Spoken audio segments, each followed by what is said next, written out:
Imagine yourself driving with your family in the car. You're on the expressway, you're going 65, 70. You've got cars on the left and the right, front and back, and all of a sudden this terror comes over you. The palms of your hands are covered with sweat, and you're terrified that you're going to pass out. You breathe slowly, you focus on the car in front of you, and you're just hoping and hoping not to pass out. You start feeling the sensation, like your vision's starting to get a little cloudy, and it's happening. You once again focus on the car in front of you. Eventually, you get enough nerve to see if there's any traffic in the slow line in the right lane. There's nothing there, so you gain the courage after a little while to get into that right lane, get into the slow lane, eventually get off your exit and get your family home. And what the heck was that? What the heck just happened? Is that a one-time thing? Is this going to happen again? You start getting it behind you and it's late and you start getting tired. You get in bed, you're comfortable, you got the blankets on you, and this thought goes through your head. What if you don't wake up? What if you die during your sleep? And now you're thinking about your responsibilities, your loved ones, how your wife, your husband, your partner is going to wake up and find you there in the grief and the horror. And you think about your own life, your ambitions, your hopes and dreams, your life experience, and the permanent ending of everything, the ending of thought. And while these things are going through your head, you start feeling like you're not getting enough oxygen. You're feeling like you're having breathing problems.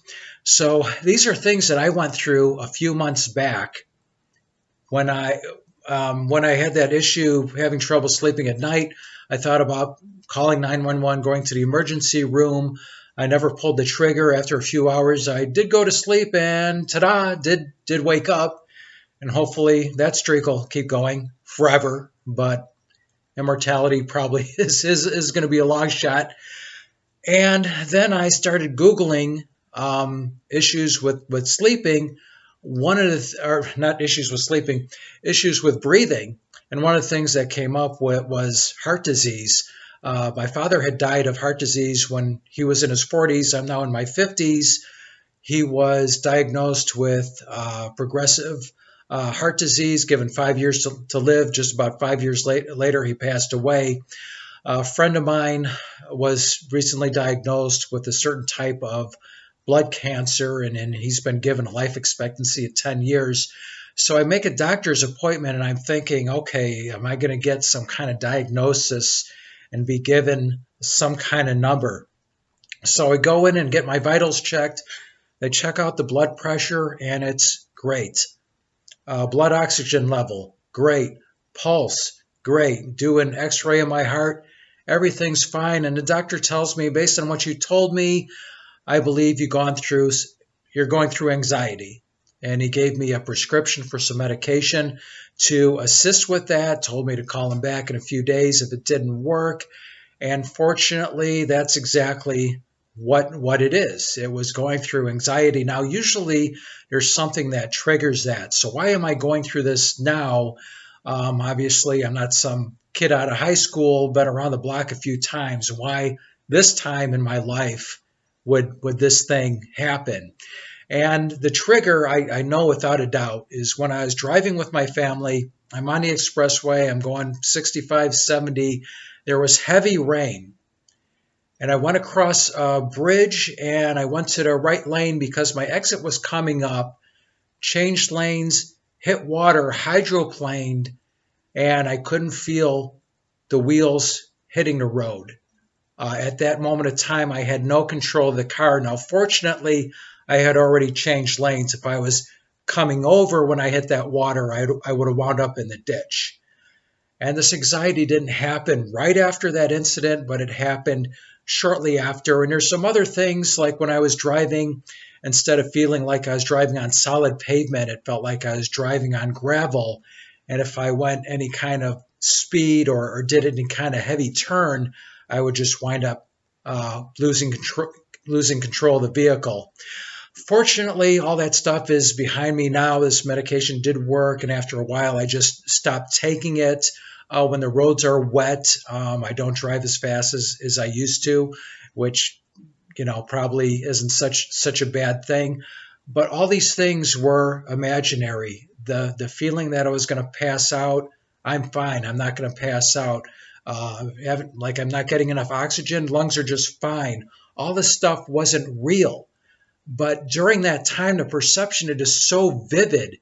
It is more real than real. So it was a pretty incredible, strange thing to go through. And now I have more of an appreciation for people that do suffer from anxiety and chronic anxiety. Some people have chronic anxiety so bad they can't even leave their house. And for those people, my heart really goes out to them, because before I thought of anxiety, being anxious, being nervous about something it's not rational to be anxious or nervous about, like maybe being terrified you're going to be hit by a meteor, and killed by a meteor. Not that that's impossible, but the odds are so unlikely. It's just not rational to have that kind of fear. But now I have a whole new appreciation of people going through anxiety, because what I went through wasn't nervous or anxious. It was absolute terror. So just wild thing to go through a few months back. Fortunately, it doesn't appear to be chronic for me. I'm fine on the roads when they're dry now.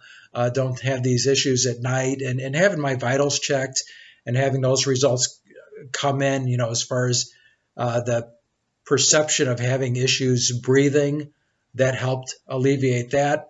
But just wanted to share my experiences, because when people are going through this, it is helpful to have awareness of it, and it is helpful to see from people that have kind of gone through these things. So if you feel like you're going through some of the things similar to what I've described, definitely get that doctor's appointment right away. Get your vitals checked. Make sure it's nothing physical. That if it is anxiety, might be some medication and or other things that can help you. If you know people that are going through this, please give them your sympathy and your love. This is definitely a rough thing to go to. And if you have any experiences you want to share, please feel free to put those experiences in the comment section. This is Jim Wall. Thanks for watching. Until next time. Cisco, do we have to leave all our good friends now? Only until next time, Pancho. Adios, amigos.